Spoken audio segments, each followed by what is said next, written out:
Welcome back, everybody, to the Nerdcore podcast. The podcast reviews movies and talks that nerd shit. This is episode 701, and it is your review of Federico Fellini's City of Women. As always, this is Aaron Chicano here to host show alongside my wonderful co-host Brad Young Yoda. What's up, everybody? Welcome to a wonderful, wonderful, wonderful Monday night.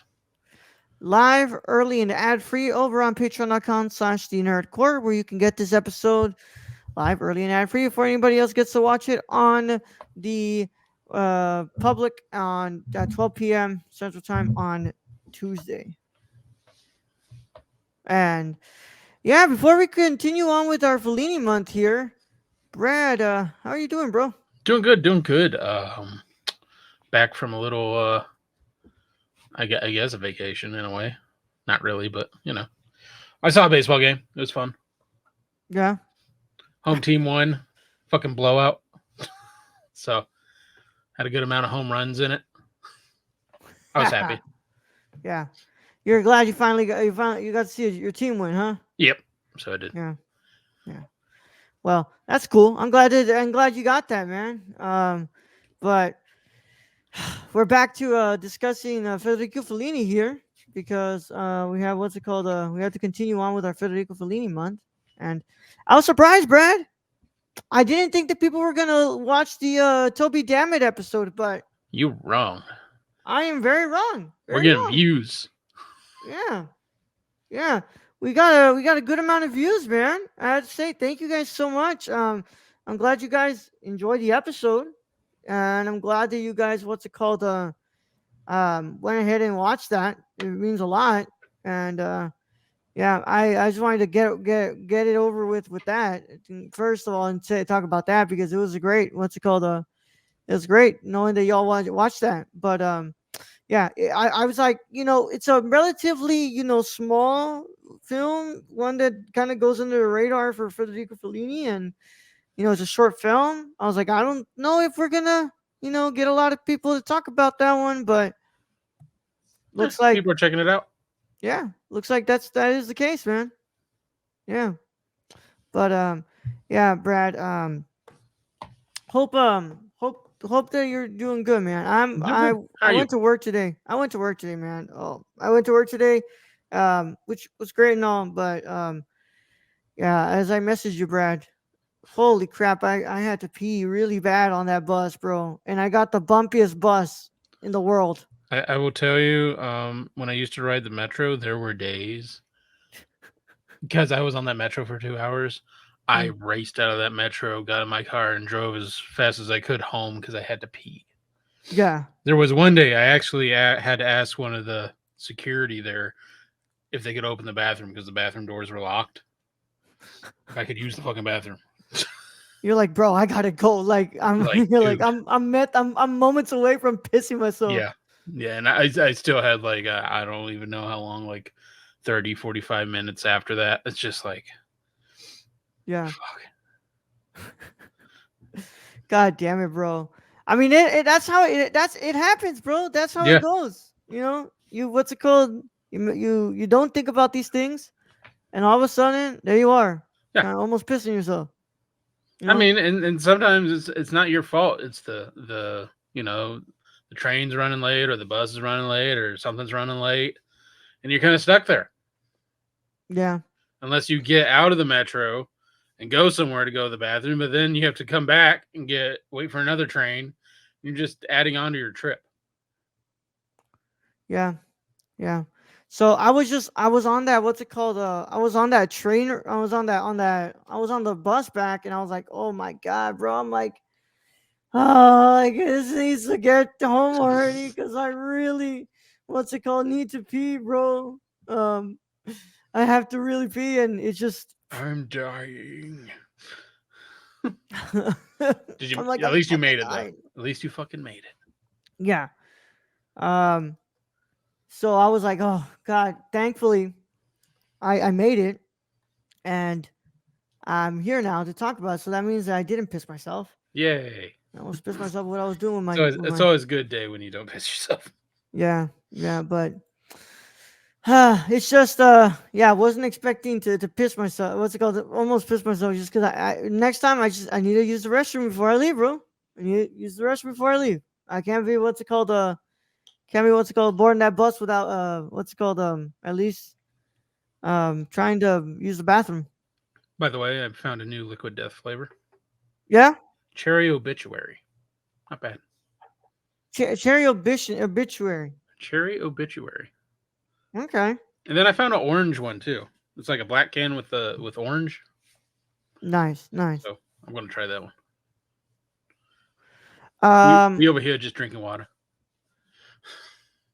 so I was gonna. So I think we should get into this, Brian. I think so. I think Yeah. this is gonna be a good discussion. It's definitely a me film, huh? Definitely you film. Yeah. All right, man. So without further ado, if you have not watched City of Women, you should probably get out of here if you care about spoilers. But if you don't care about spoilers, go ahead and stay. What's it called? But oh, by the way, are you on Oh, do we have a banner? I don't even think we have a banner, bro. Don't worry. Oh, never mind. I I see went it. ahead and I see I it. went ahead and I fixed that, bro. I went ahead and I fixed Okay, that. and you're not opening IMDb, right? No, I'm gonna do a mix of Wikipedia and Kino Lorber's site. Okay, Why? because IMDb kicks you off every time. Yeah, no, I think I'm gonna get to the point where IMDb is gonna be what's it called a thing of the past, maybe, or I have to have it before I do this episode, do the Yeah, no episodes. kidding. But yeah, but this is only spoiler warning. It is in effect in a 5, 4, 3, 2, 1. Today's episode of the Nerd Court is brought to you by SeatGeek. Whether you want to see your favorite band, sports team, or comedian, SeatGeek has you covered. We're proud to be partnering with SeatGeek to offer you $10 off your first order with code TheNerdCourt. That's $10 off your first order at SeatGeek.com with code THENERDCORPS. So take a seat at your next live event with SeatGeek. Thank you. Now let's get back to today's video. So from Kino Lorber's website, Federico Fellini's epic 1980 Fantasia introduced the start of the maestro's delirious late period, a surrealist tour de force filmed on sound stages and locations alike, and overflowing with the same sensory and sensual invention here, heretofore found only in the classic movie musicals and Fellini's own oeuvre, La Città delle Donne. City of Women taps into the era's restless youth culture, coalescing into nothing less than Fellini's post-punk opus. Marcello Mastroianni appears as Fellini's alter ego in a semi-reprise of his character from Eight and a Half, Snapores, as though passing into a dream. The charismatic avatar finds himself initiated into a phantasmagoric world where women, or an idea of women, have taken power, and which is structured like an array of psychosexual set pieces, culminating in a bravura hot air balloon that decisively sticks the ante up into the climax. And of course, this is written and directed by, directed by Federico Fellini, written by Federico Fellini, Bernardino Zapponi, and Brunello Rondi. Stories by, of course, Fellini, Zapponi, and Rondi. Produced by Franco Rossellini, Renzo Rossellini, Daniel Toscan Duplantier, and stars Marcello Mastroianni, Anna Pruncal, Bernice Stegers, Donatella Damiani, Iole Silvani, and Ettore Mani. Cinematography is by Giuseppe Rotuno, edited by Ruggero Mastroianni. Music is by Luis Enriquez Bakalov, who sadly, well, not sadly, but he's the one who took over Nino Rota when Nino Rota died. Um, and it sits at an hour and 19 minutes. I'm sorry, not an hour, 2 hours and 19 minutes. Imagine if Brad, imagine it was an hour and 19 minutes, Brad. I'd be like, would you watch the wrong City of Watch the Women? wrong movie, bro. Yeah, yeah. So, um, Brad, I chose this one because I've never seen City of Women. I've never seen this one before. Well, and that's good. I've very, never heard of it. yeah. I know about this one, but I mean, like, I watched late period Fellini before. I just never got around. I watched. I never got around to this one. Like, I've never gone around to this one. Never gone to Casanova. Um, but I've seen all these other ones that he's made. But so I decided, hey man, I'm gonna go ahead and pick this one. I want to pick something that I've never seen from Fellini. I want to go ahead and look, especially at this late period of his, that because I've seen pretty much all of his early work. I had to say, go ahead and get some things out of the way. This movie is fucking incredible. It is my one of is in my top five. No, wait, no, not top five. I'm sorry. Like top 10 Fellini. Um, I love the way he lights this film. I I love the way that this movie is framed and the way that it's what's it called, the shots work in this film. It has all of those things that Fellini loves the most, of like, making his films feel fantastical. They feel very surrealist, and they feel very like, you know um, very chaotic in a way, but they all have that what's called very Fellini esque feel to it. And I could not get enough of this movie. It also very entertaining. It was really funny, and it just kept me glued the whole fucking time.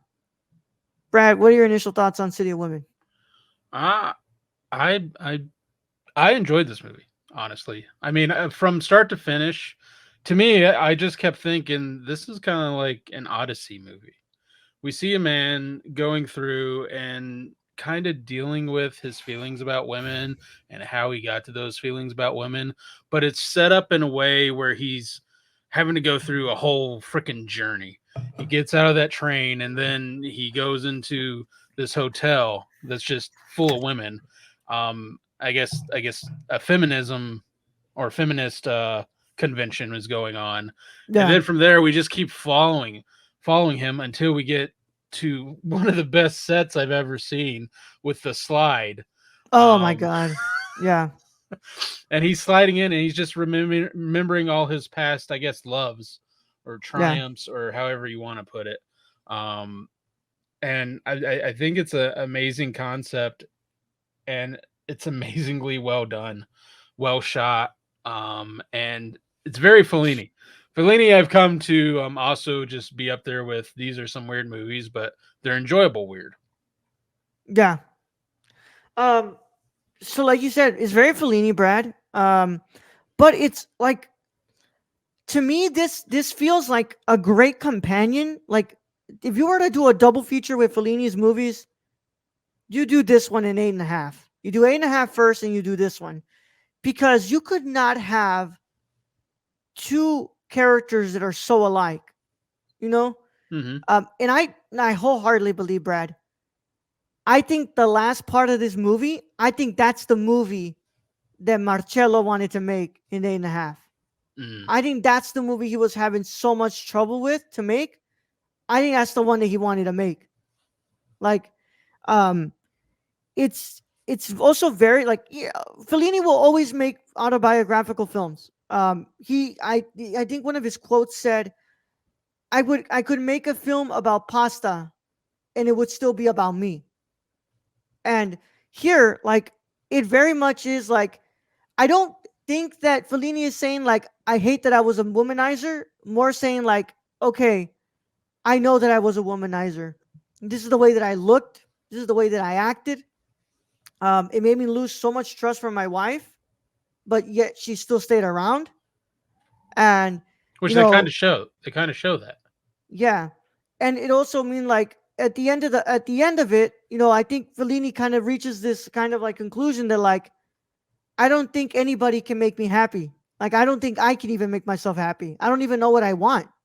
And I really like that because, you know, in what's it called, in 8.5, Marcello is kind of this like guy who, is so womanizing. He has like all these different women that are falling over him, and he's pursuing all these different women, but like he refuses to look at the fact that he's just not happy.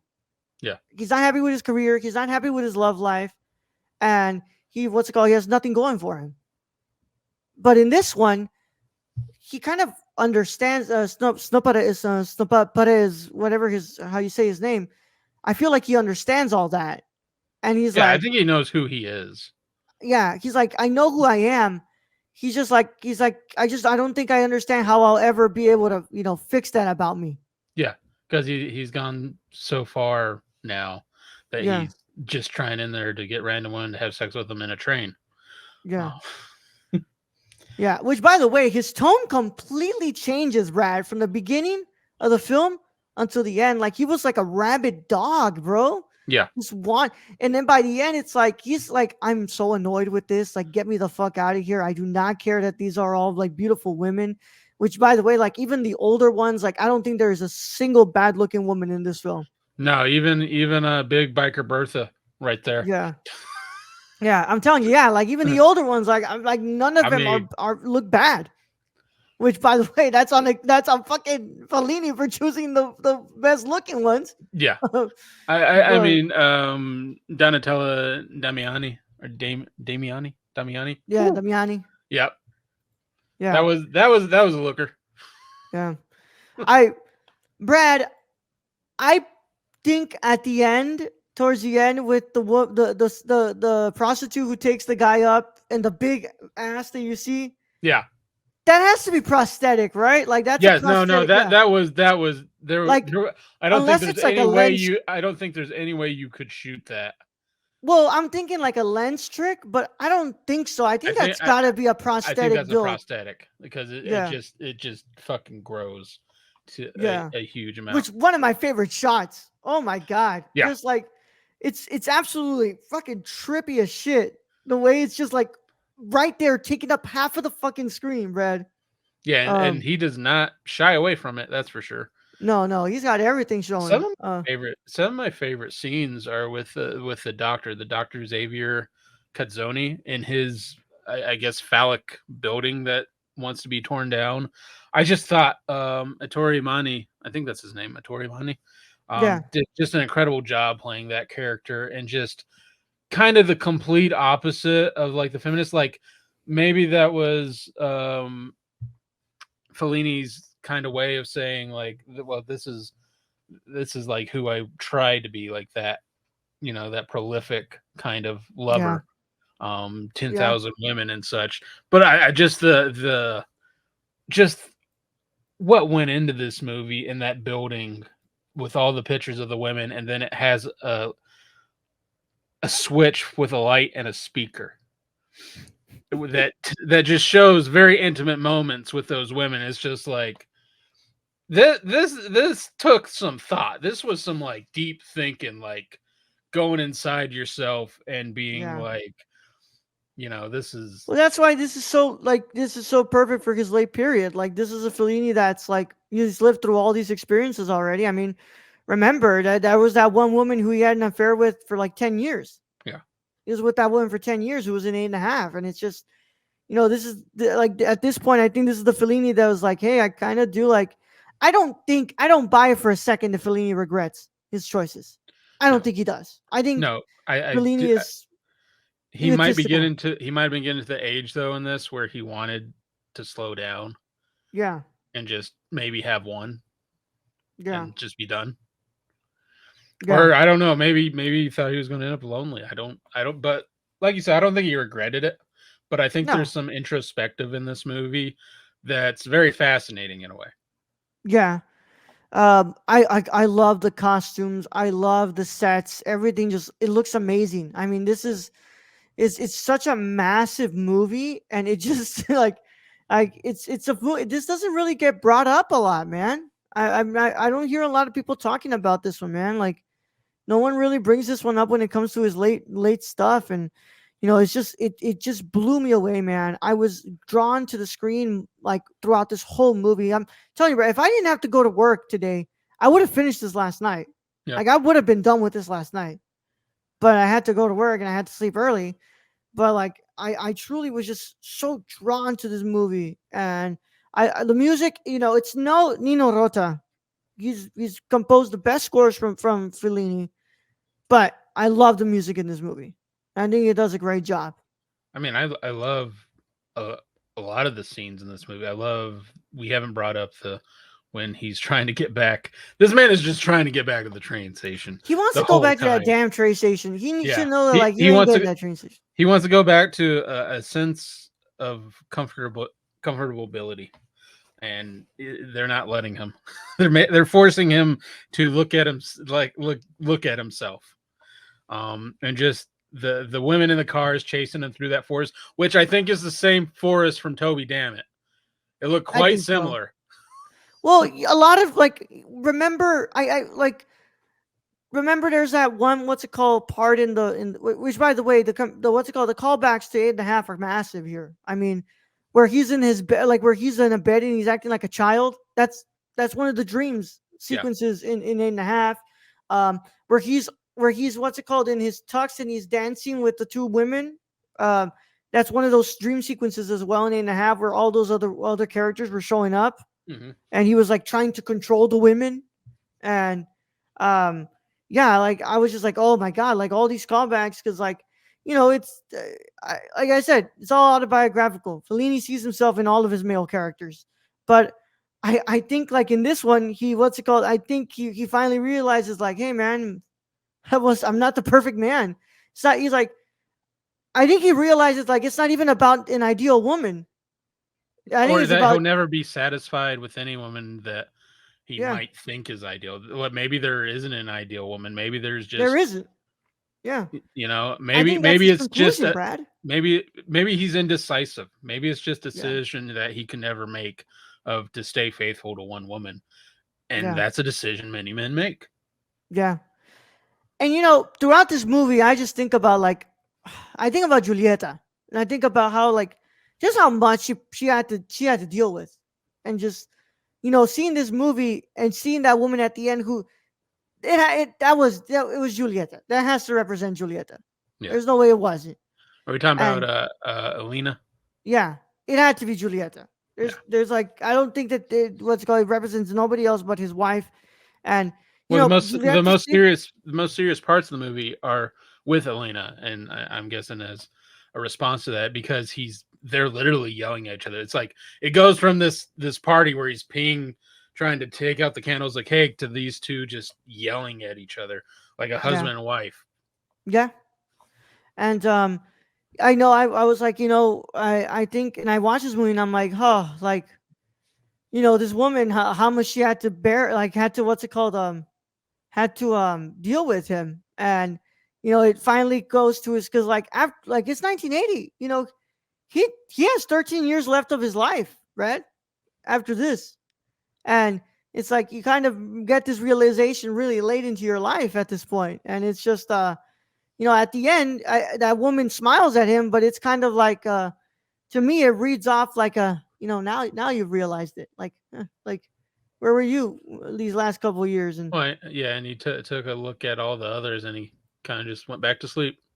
yeah, and he's just like, well, like now I understand what was wrong, and what I did all what I did wrong all these times, and you know, but hey, Julieta stayed with him until the very end.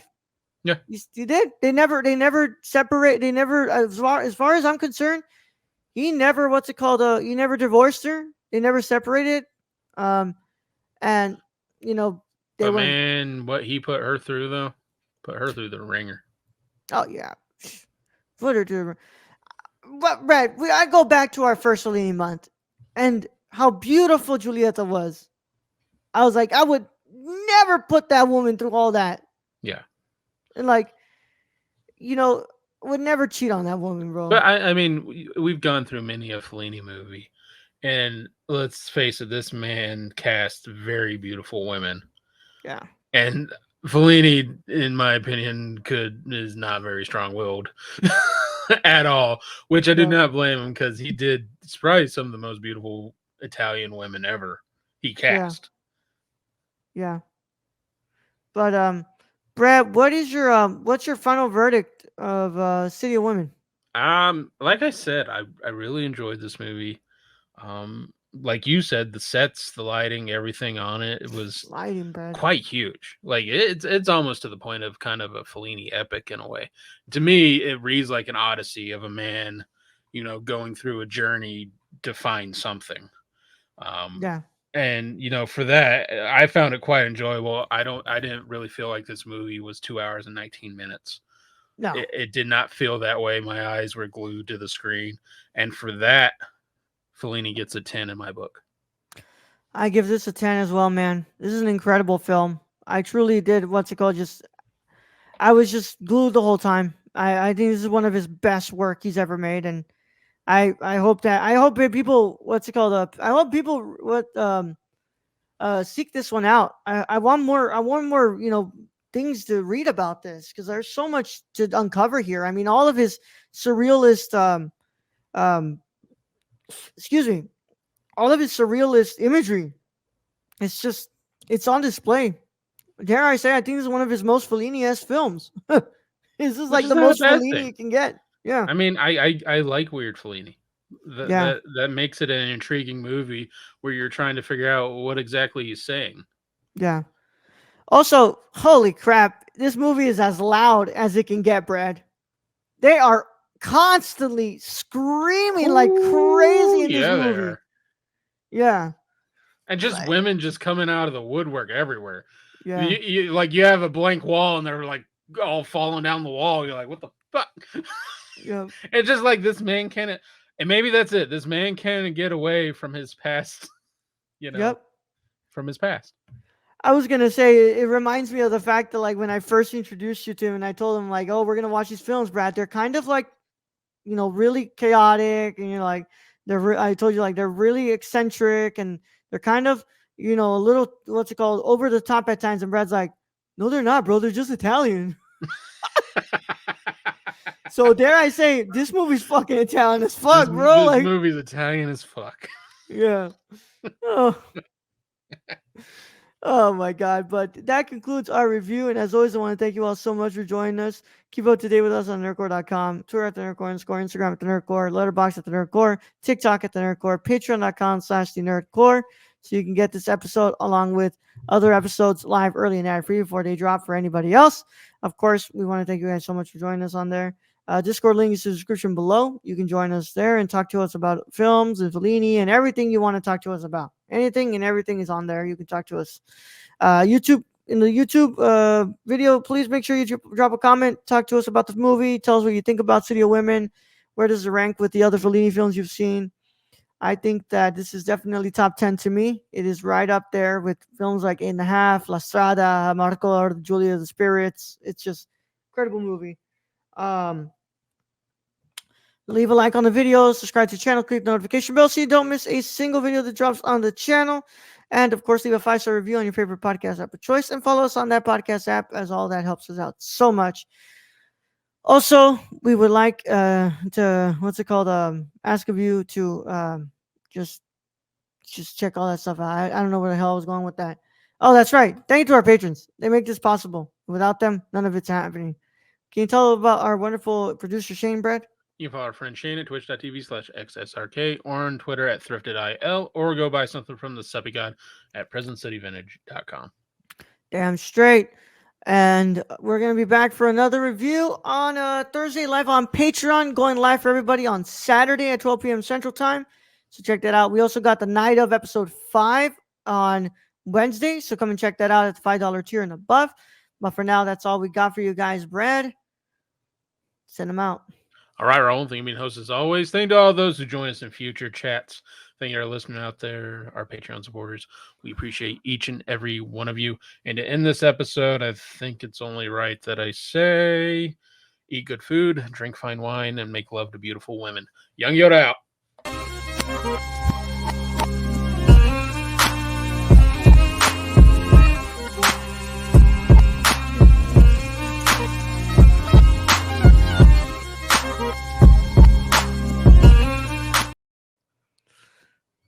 Dang was danging.